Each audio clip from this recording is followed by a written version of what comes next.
وأقم الصلاة طرفي النهار وزلفا من الليل إن الحسنات يذهبن السيئات ذلك ذكرى للذاكرين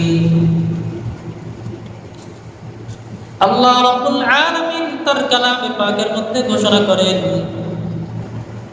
আকিমিস সালাতা তারাফাইন নাহার, দিনের দুই অংশে নামাজ পড়ো।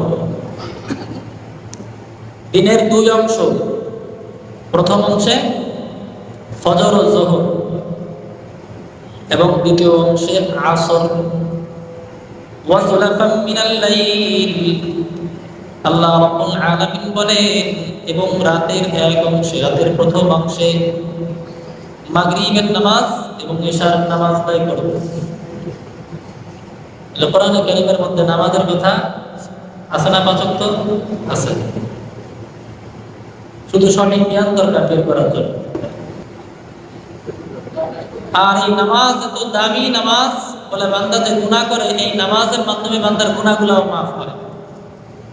আল্লাহ রাব্বুল আলামিন ঘোষণা করেন, ও বান্দা গুনাহ তো করো, গুনাহ হয়ে যায়, শত চেষ্টার মাঝেও ছোট ছোট গুনাহ হয়েই থাকে।